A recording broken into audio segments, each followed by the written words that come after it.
بدي خلاص بقى تم ولين مرة هاسو كيسا جتشو أما لك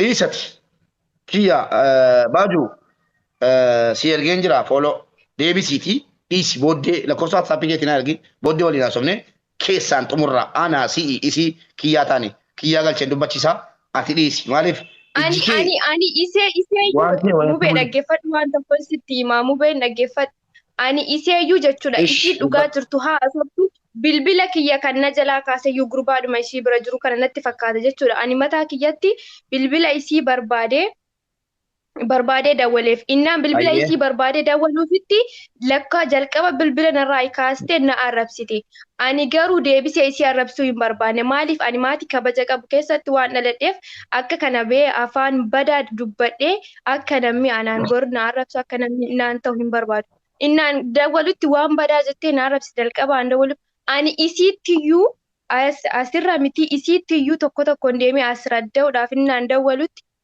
bilbila na jalaa kaastee ana baajuudha siin dubbachuun barbaada innaan jedhu lakki jettee bilbila irratti cuftee na arrabsite mee gurbaan kuniyyuu ragaadha تاتا isuma ولا natti بليس fakkaata kun bilbila na jalaa kaaseeyyuu إيه نانجاتشا راكون قبو إسا نانجاتشا غرو بقى مجاني تري غتيسي هاووداف تأي الله أعلم باجو فوتشو amma فني fakkeenyaaf روزا جاكوتي dhaggeeffadhu mubee بنا wanti siif جدتا galuu qabuu hin jiru amma ilmi سينا dhiiraa بنا tokko بارا yoo سينا ofii سينا وري دبي جرتانو مي ilmi سينا dhiiraa tokko دبي وري جرتانو لكان بروني دبي كوتا سيناتي نغرغارا مي لكان بري دبي دنو جرا سينا نيا دبتانو كياس نانجالشا باجو أتي أسرتي yoo haasawuun sitti jabaates keessoodha waan jiru dubbannee sirreessina yoo mucaan ani kun wanti gaafa si naaf gaafa dheeraate ta'u mirga isaa wanti dhaggeeffadhu mubee wanti ani amma sitti mu ani mucaa wajjin miinzee ta'eera jaalatee wajjin dhaabadhee sirbeera wajjin taphadheera siif galee kan siif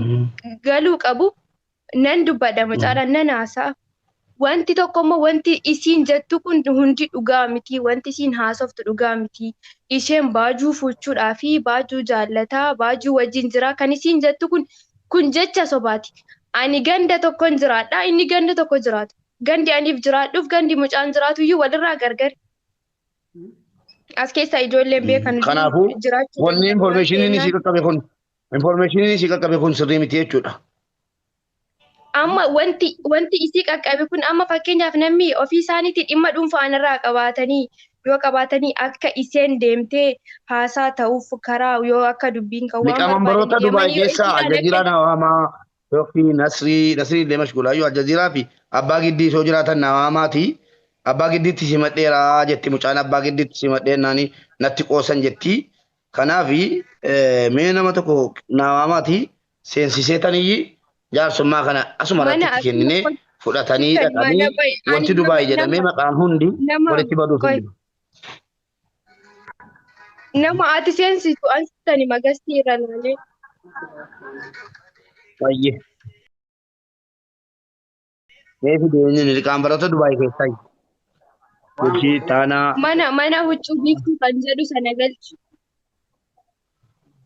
mana huccuu biiftuu kan jedhu sana galchu. mana huccuu biiftuu Aljaziiraan ergateera qoy. Aljaziiraan ergateera qoy Aljaziiraan galchaa. Aljaziiraan galchaa biyya inni keessa jiraataa dhugatii ta'ee fi maaliif keessa galte jechuu isaas hin mala. Salaam alaikum maammee. Wango to laal mube ta kalifa Ishi Mube, assalamu alaikum. qoy. Hin dubbanna akka goonu mari'achuu fi ajandicha dhaamsuu fi gatii ta'ee fi tasgabbaa'e habiibi. Waalaikum assalaam maammee. Konnekshinii keeti moo kooti xiqqoo viidiyoon kee ciccitaa ture ni wayis amma noormaali natti fakkaata. Dhaga'ama miti amma seeraan. Sirriitti dhaga'ama sagaleen kee. Hayyee namoonni asirra jirtan viidiyoon akka adda hin cinnetti jechuudha. Taap godhaa yeroo isiniin jedhu taap godhaa ni wayis. Obboleettii keenyas ishee abbaa dhimmaa akkuma sana baajuus hunda keessanii nagaa jedheen jira. Akkuma sana namootas jala jirtan hunda keessaniitu jechuudha. Mubaarik dhimmoonni akkanaa kun waan har'a eegale miti. Obboleewwan keenya biyyoota Arabaa keessa jiraatan qeerroo fi qarree jidduutti rakkooleen akkanaa bakka baay'eetti ni uumama. ni beektu waan akkanaatis namni keenyas oduu lubbuuf jaalataa beektee haati kee achitti duutee jirti mana taaziyaa dadhamoo bakka laayivii oduun jiru dha osoo jedhanii haati koo aduutu boodan itti deebi'a bakkuma laayivii oduun jiru naqa jedha namni keenya beektee addunyaa rakkisaa keessa jirraa sii galee. Rakkoon jiru ilmi namaa bakka kamittuu rakkoon uumamuu danda'a yeroo rakkoon uumamu immoo rakkoodhaan hin furanu falaan furu rakkoo namni suuta jedhee bakka himataan jirutti himatamaan jiraachuun dirqama seera addunyaa kamuu keessatti jaarsis bakka jirutti jalqaba irratti muciyoon kun rakkoo yeroo dhuftee sitti himattu si duratti laayivii irratti guyyaa kaleessaa dubbattee kiyyaa fi ishee dura namni dhimma kana beeku tokko iyyuu hin jiru jechuudha abbaan dhimmaa lamman taa'ee seeraan namni jidduu taa'ee investigeet godhu yookaan yaada kan adda baafatu jiraachuun murteessaadha. Kiyyaan erga silaatii ergatee gastii irra jira waan ta'eedhaaf kiyyaa galchitee innis dhaggeeffataa uummata dhaggeeffachuufis mijatuufitti jechuudha. Iyyee akkas godhamee jechuudha. Ilaali. Eshi qoy maammee hin deeminati maammee baaju dhiifamaa wajjin turiiti kan kee illaala salphaadha si deebifna akkuma inni jedhe kiyyaa galchee kee si deebisaati bucuu siin haasaa etteennan ishii sin deebisa. Hayyee. Eshi rakkoon. Silaa maammee wanni kun bakkeeyyuu hin bahu ture beektaa keessaan gadi qabu barbaannee ture yoo akkam gadi qabde gadi ba'uun isaan oolu silaa jalqabame adhumanii kiyyaa erga dhume. Mubarak. Isa kam inni Kiyya jira dhumara jira waan gootu silkiin isii jira fiteera qeerroo Idris Abdallah keessa qeerroo isaan galchi kiyya isaan IC oliin haasoftaa jechuudha. kan siin didaara. Eka isii chaarjara fiteera ndide chaarjii fudhatu deera. Hayyee kan keetiin qeerroo eenyu itti. Qeerroo Idris Abdallah si barreessaa. Qeerroo Idris Abdallah hayyee singalcha rakkoon qabu qeerroo Idris Abdallah singalcha kiyyaa erga dhume piroofaayiliin samaa inni kiyyaan. Alaabaa adda bilisummaa Oromoo qaba kiyyaa kiyyumaa jabal kan jedhudha. Kiyyaa kiyyumaa jabal kan jedhu alaabaa adda bilisummaa Oromoo nama dugdaachi garagalee suuraa kaamee jiru tokkodha. Ayyee kuno nan galcha ergateera miti mee ilaali maamu nama danate kiyyaa kiyyumaa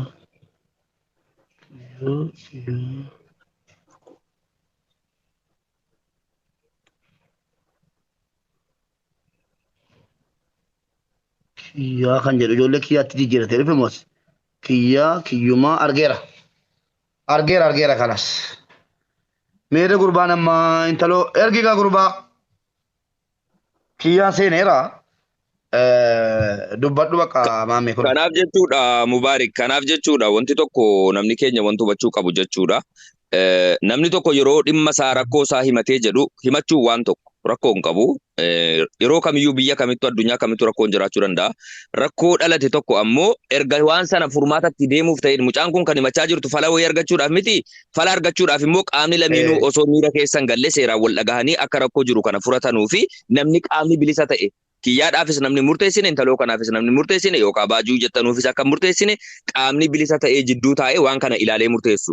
Taa'ee yoo jiraateen alatti isiin qofti dhimma sii ilaaltee namni kan sii fudhatee kiyyaan hattuudha kiyyaan gantuudha kiyyaan akkasii yoo jedhe seera miti amma namuusa nama namni keenya hin barre tokkotu jira suuta jedhee hubatee ka'umsi kun eessa yoo tariitii badii qabaatee mucaan kuni kan murtee irratti fudhatu uummata osoo hin taane qaama nama fakkeenyaaf dhimma kana keessi dhimmi kun isa rakkisee jedhe fakkeenyaaf obboleettii keenya kana jechuudha sii galee isiidha jechuudha waan kana fala argachuu kan qabdu jechuudha kanaaf osoo xiqqoo waan goonu kana jechuudha itti gaafatamummaa fudhachaa goone akka keenyaatti jennee tubanne gaariidhan jedha waan jiruunis kunoo dhufee jira sirratti yaada isaa ibsatee egaa bara kana rabbiin karaa keessaa dhiisee namni addunyaa irratti citiin wanti jedhamu badee jechuudha wanti namni keessaan taa'ee dubbatu hafee wanti hundi laayivii ta'ee jedhee jireenyuma keenya laayivii ta'e siree qofarra gaafa jaartiin jiraannu siree akka hin taane qofan sodaataa jira wallaahi addunyaa keenya rabbiin ofaa sirreessu anyways amma kiyyaa dubbadhu. Ayyee salaamu alaikum. Waalaikum salaam warahmatullahi wabarakatuh. Maammee mubee akkam jirtu fayyaa keessanii anillee waan tokkollee dubbachuun barbaanne ture jalqabee hordofaan ture Mubaarak jalqabuma seentu arrabaan jalqabdee kana sirraan eeguun ture si galee namni tokko erga ilmaan Oromootiif hin dhaabbadha yookaan immoo walqixxummaa ilma namaatiif hin dhaabbadha erga jedhee dubbii gar tokko jiru qofa ilaalee dhagaa jirtan.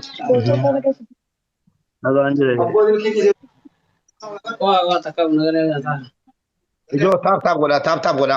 Addaan nu jalaan citin. Wanti nu lama dhufnee dubbannuuf hin jiru. Taap godha. Qeerroo si kan intalli bira jirtu ati. Eh, Ero. Aye, isin miti. Tole kiyya dubbadhu. Sigalee dubbii gar tokko jiru qofa ilaalee namni ilma namaa tokko hin arrabsu hin qeequ. Ati nan beektu garuu yoggaadhuma seentu akkas gootee fi akkas gootee fiddee maal gootee dhiirri akkas godhee garuu akka namaa tokkotti bilbila aljaziraanis na beekaa nasriin hundi jiraa na beeku keessoodhaan dhuftee gana gaafattee waan jiru narraa ifa baafattee baatee na arrabsite rakkoon qabu ture sigalee. Garuu waan jiru osoo Kiyya hin dogoggorin dhiifamaa wajjiniini. no Dhiifamaa wajjiniini. Kiyyaan hattuudha. sigalee Kiyyaan hattuudha hin jenne ani. dhagaye arraba ana caalaa namni arraba Kiyyaan hattuudha hin jenne habiibi. sigalee mumkin ati nan Ayyee ayyee. beeku Amma ana caalaa namni nama dhiqee nama fannisu jiru tiktokii kanarratti jenja obsumaan si dhaggeeffadhee tokkoffaa mucaa ilaa wanta hin seenee fi mucaa baajuu jedhamturraa bu'aa hundi keessanuu. Isa dhimma kiyyaa waan feetan ittiin fooloo na filadhaa, ittiin yuutuubii daldaladhaa, ittiin viyuu keessan dabaladhaa. Sigalee maamee dhiifamaa hojii saalantii rakaasii beekan baase amala koo keessatti namni mataarra na yaabuun jaalladhu amala koo keessa. Kottu Mahammad. Aljaziira. Mubaarik. Ammas wanti sitti obboleessa kiyya. Waan tokko akka jettu eegee qeerransaan qabanii jetti Oromoo yoo qaban gadi lakkisanii jetti. Dubbii akkanaa keessa seentee tarqataatee atis miira keessaa baatee rakkoo jiru suuta jettee falatti kaa'udha malee. Arra foominaan jettaa. Anoo sin jaalladha anoo sin kabajaa dhiisii maamee daraa nama. No. Mubaarik laali maaltu jira sitti fakkaate dhugaadha namas eegaan jira fakkeenyaaf bakka inni daangaa darbee dubbatutti dubbii keessa seeraan tartiibaan dubbatu jedheen isa Dubbadhu si jedhee dubbachuun barbaane dubbichumayyuu. Ilaali Mubaarik. Ilaali kiyyaa kiyyumaa deebisiin amma kiyyaa kiyyumaa obboleessa kiyya. Dhugaadha wanta amma tarii happen ta'ee jedhe kun sirifachiisuu miira keessa si galchuu danda'a. Asirratti nama tokko lamaa miti yoo xiqqaate nama gara 5,000tti dhiyaatutu dhaggeeffachaa jira. Dhiirri kamtuu immoo uumamaan kabajaa barbaada. Waan haasofnu osoo miira waliin tuqne suutuma jedhaa karaa obsa qabuun karaa bilchina qabuun namoota gurguddaa nama umrii waggaa 25 olii. Waggaa 25 olii immoo nama biyya bulchuu adabaan suutaan yoo haasofne gaariidha. Kiyyaa deebisiitii waan jiru tartiibaan haasaatu hanga xumurutti eegaa. Maammee dhaggeeffadhu gaa. Maammee koo jalqaban jirtu na dhaggeeffadhu rabbii jedhe kunoo jaallataa lammii jira Abduseen jira nama hedduu jira namni kun tarii Mubaarik sobduudha jedhee na taasisa na dhagee waan ani duratti hin eegale sitti maammee.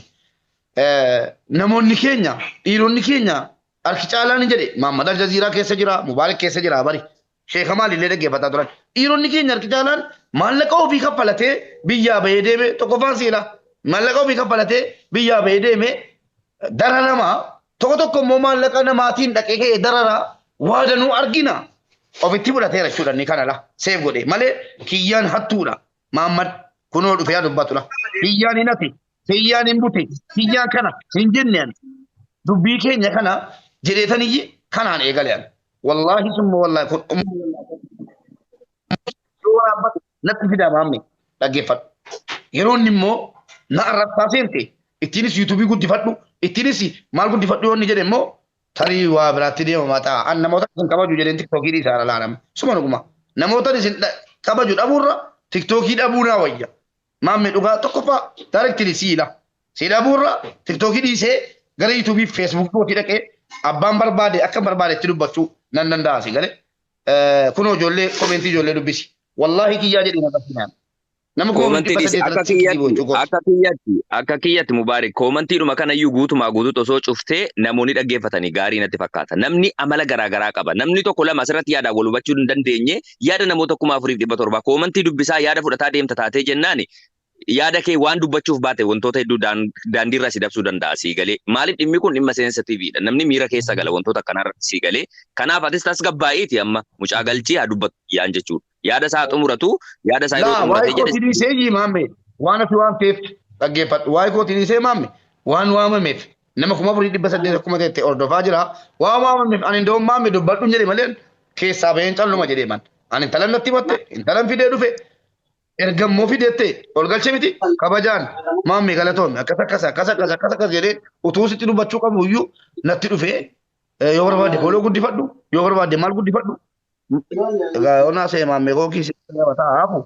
Ayyeen gaariidha. Mubaarik amma maaltu jira sitti fakkaate? Erga akka jettu Oromoon dubbiin bakka qaanyii nama qabatte qaanyii fixatte jetti beektee wanti kun silaa wanta keessaan dubbatanii xumurachuu qabanudha. Erga publikii bahee already waan jiru innis dhufee haa dubbatatu qaama tokko qofatu himatee hafe akka hin jenne inni isaa himatu sana booda karaa keessaatiin immoo namoonni nurra jiranu jechuudha. Ana sirras namoonni beekumsa qaban namoonni waan kana dhimma kana furuu danda'an karaa keessaatiin akka aadaa Oromootti ta'anii rakkoo kana furanii miidiyaatti boodarra dhufee haa ibsamu. Asirratti laayivii irratti hunda gaggeessuu irra jechuudha siigalee. Kiyyaan isaa ibsatu yaada isaa san booda immoo furmaataaf jechuudha namoonni karaa keessaa dhaqanii marii gaggeessanii wanti kun akkanatti bakki kun akkasitti bade jedhanii waan jiru obboleewwan keenya kana jidduutti nagaa buusanii akka nuuf xumuranuuf jechuudha. Kiyyaa seensisii rakkoo isaa haa himatu san booda erga goola bameen booda karaa keessaatiin deemaa dubbadhaa please.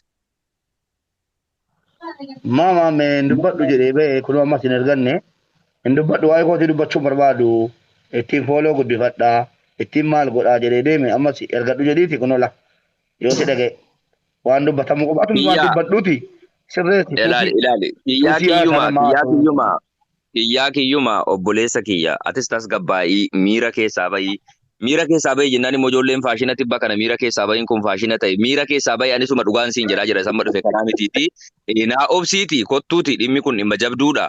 Waan jirtu suutuma jennee dubbannee karaa keessaatiin akka xumuramuu fi anas namoota kaanis itti dabalannee namoonni biyya kana keessa jiru obboleettii keenya Roozaadha miti maqaan kee obboleettii keenya. Roozaa keenya waan jiru suuta jennee karaa keessaatiin namoonni jechuudha rakkoo kan keessa kan isaas nuuf isin lameenuu wal qixa. Arra dhiifama waliin ji'a shanidhaan kanan himachuu iyyachuu jammare Nasreetti dawwalee abbaa giddiitti dawwalee naannatti qoosanii hundi namaallee hin beeka an ji'a shan fayyaa dhukkubsadheen wala sagalee haadha kooti dhaggeeffadheen beeku uffata hin qabu waan takka illee hin qabu akkamittiin hin iyyine karaa keessootiin namni dhufee na dubbisu yaa abbaa kana naan jechuu dide. Namni nama beekamti akka gootu kan jedhamu malee isi akka gooti kana namni haasaan chi dhugaadha jedhu hin jiru. Inni kan saafamtedha namni kan dhugaadha jedhu. Roozaa koo ilaali Roozaa obboleettii kiyya naaf obsi amma akka gootu mana huccuu ta'anii warri aarra obboleettii addunyaa ta'anii anaaf inni gaafa agabuu bullu gaafa hin doomiidhaan ramadaana faxarru namni garagalee nu laalee hin jiru. Arra garuu kun addunyaa kooti kun fira kooti kun mucaa biyya kooti kun mucaa safara kooti jirtu yeroo nuti agabuu bulaa turre baajuun biyya kana keessa hin jirtu yeroo nuti waan nyaannu dhabnee kufaa turre. Dhiisa amma wantoota akkasii dubbachuun hin barbaachisu obboleettii kiyya. Halloo qeerroo Idris please bira jirta miti. Mucaa safara kiyyaati maa jetti mucaa safara kiyyaati inni isheen jettu inni edda dhufe ji'a shanii edda dhufe ekkoo waggaa tokko waggaa kara waggaa lama guutaa irraa. Waggaa tokkoof ji'a ja'aadha kiyyaan edda dhufe. Dhaggeeffadhu mee waan maammee siin jedhu dhaggeeffadhuuti. Waan badaa waliin jedhaa jiru. Obboleettii kiyya ilaali Mubaarik obboleettii kiyyatillee wantoota beetee iccitii xixiqqoo ilmi namaa kamuu rakkachuu danda'a siigalee jiruuf jireenya keessatti sooressoonni addunyaa kamiyyuu rakkina garaagaraa keessa dabarsuu danda'u suni waan rakkoo qabu miti wantoota akkasiillee baasanii miti. Obsiiti amma mana huccuu aadaa biiftuu faashin kan jedhu galchii mube isheen iccitii kana waan jiru diippilii beetti waan ta'eedhaaf asirratti dhuftee isinis yaada isaa ibsatu kiyyaa yoo seenu. Isheen waan tokko hin beektu Mubaarik isheen anaaf kiyyaa gidduu kan galee hojiin si gasha kan hojii hojjedhaa kottaa jettee aliyeen irraa kan nu fiddeeyyuu isheedha. Ani isheedhaa hojiin haasaa tokko hin barbaadu. Isheen isaaf qoramti isheen isaafidha kan isheen dubbattu. Isheen isaaf dubbatti waan ta'eef. Aljazeera akkasumatti dhiibne deemne moo isiin abaluun barbaadu itti kaan akkana barbaadu akkana malee jedha. Yoo akkasitti calluma jennee laalle isiin kun laayivii seenti nama keenya maamme nama 400 dhufee lallaala. Amma haasaa taanaan namni kun shallu. Itti madheen jira dhiisi kanaan jedhu dhiisi kamaan ati angafa saati. Miira keessaa ilaala obboleettii koo. Haqqii kee gataan jiru ani. Naa dubbadhaa jetti. Ani immoo maammeen adda balate. Ilaali obboleettii kiyya nama wal ajjeese iyyuu yoo ta'e jedhe jechuudha. Abaluun dhufee jaarsummaa keenya taa'uu hin qabu jechuu hin dandeessu. Jaarsatu waan kana adda baasa. Biiftuun eenyuun akka dubbattu eenyuuf akka waan tokko gootu hidhannoo kee miti. Dubbii jiru. Maamme. Qeerroo Idris ayyee. Obboleewwan keenya wala kabajnu. Obboleesso qeerroo. Qeerroo. Dhiifamaa wajjin namni wal caala sii galee namni wal caala hundi keenya yoo wal caala wal qixxeen jiru akka quba harkaati obboleettii keenya Roozaa yoo dhuguma obboleettummaa koo barbaadda ta'e obsi Muhammad Aljaziiraa haa mormu haa maala jedhu haa taataa dhaggeeffatu ilma namaati. Ishii miidhama keetiif dhumne ishii miidhama keetiif dhumne miidhama keetiif dhumne obboleettii namisitti duulaa. Qoyme fixachiisi mee Muhammadiin suuta jedhi obboleettii koo miidhama keetii sii dhaabachuu dhumne sila soo paabliikii ta'e wantumne maamme dubbadhate habibi ati si ilaalinii. Anaraan jiru Mubaarik. Rooza mee sagalee kee miyuutii godhi isheen achitti haa dubbattuuti qeerroo Idris please. Isheen miira keessa galtee jirti. In aarini tuuta jedhiiti. Ilaala asirratti inni jiru kun taphataa jiru. Sa'aatii keenyas walitti hin gubnu. Obsiitii namuusaan himachaa jirtu namuusaan dubbadhu. Muhammad ijoollee wayii dhuftee jirti. Ijoollee wayii jechuudha. Kanaafuu Muhammad waliin haasa'e Muhammad dhuftee jira. Muhammad ati obsi. Yoo assalamu alaikum warahmatullahi wabarakatuh.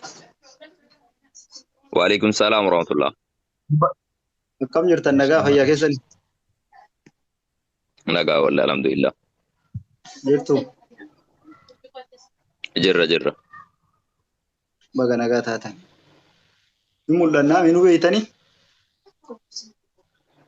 Viidiyoo banaati. Hin mul'attanu sagalee keessan qofa dhaga'ama malee. Silaa dulloomtanii Viidiyoo banaati.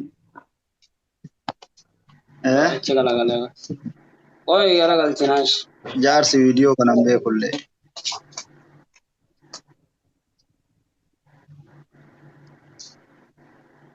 Akkam jirtan nagaa keessani? Oh, maamee, salaam alaikum.